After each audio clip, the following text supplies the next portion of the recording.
The smell of sizzling steak filled the small-town diner, the kind of place where everyone knew everyone, or thought they did. Jack Harper, a single dad and former Army medic, walked in holding the tiny hand of his 8-year-old daughter, Lily. His faded leather jacket and scuffed boots stood out among the crisp shirts and polished shoes of the Friday night crowd. They'd just come from the park, where Jack had promised her a fancy dinner, after a week of peanut butter sandwiches and macaroni. The truth? He couldn't afford much more, but Lily didn't know that. She only knew Dad kept his promises. They sat quietly near the corner booth, the one furthest from the main floor. "Evening," Jack said politely when the young waiter approached. The waiter, tall and smirking, looked at their worn clothes and rolled his eyes. Just so you know, this isn't McDonald's," he said under his breath, loud enough for the nearby table to chuckle. Jack smiled faintly, pretending not to hear.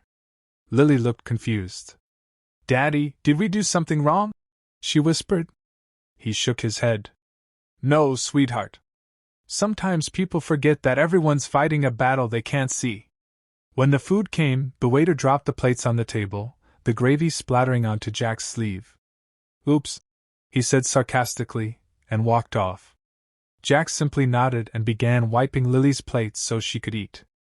Half an hour later, just as Jack was cutting Lily's pancake into tiny squares, a loud bang echoed from the kitchen, followed by frantic screams.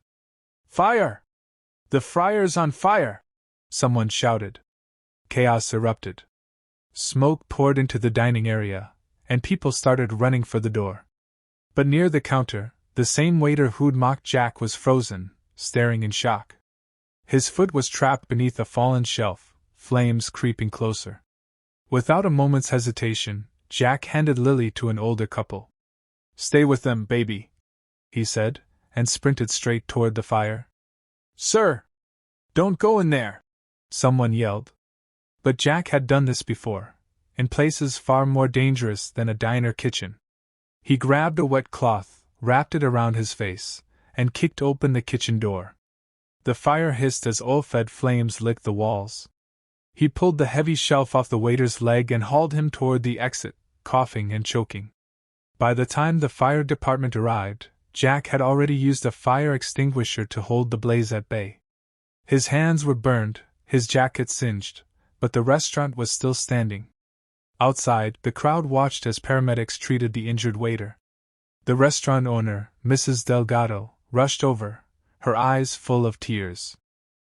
You saved my place," she said. "That kitchen, my whole life, it would have been gone." Jack shrugged humbly. "Just did what needed doing." The waiter, now sitting on the curb with a bandaged leg, looked up at Jack, guilt written all over his face. I'm so sorry, man. I shouldn't have treated you like that." Jack smiled softly. "It's okay. You learned something today. That's what matters." Lily ran up and threw her arms around her father. "Daddy's a hero!" she shouted proudly. Someone in the crowd began to clap. Then another. Soon the entire street was applauding the quiet veteran who'd risked his life for strangers, the man most people wouldn't have noticed an hour earlier. A week later, Jack and Lily returned to the diner. A small sign hung by the door. "Reserved for our local hero, Jack and Lily Harper." Mrs. Delgado refused to let him pay for a single meal again. The same waiter, now humbled, served them with the biggest smile. He'd even started a fundraiser to help veterans in town. As Jack watched Lily dip her fries in ketchup and giggle, he felt something shift inside him. For once, he wasn't invisible. He didn't need medals or headlines, just this moment. The simple reward of kindness returned. Moral: never judge a person by what they wear or where they sit. The quiet soul you overlook today might be the one who saves you tomorrow.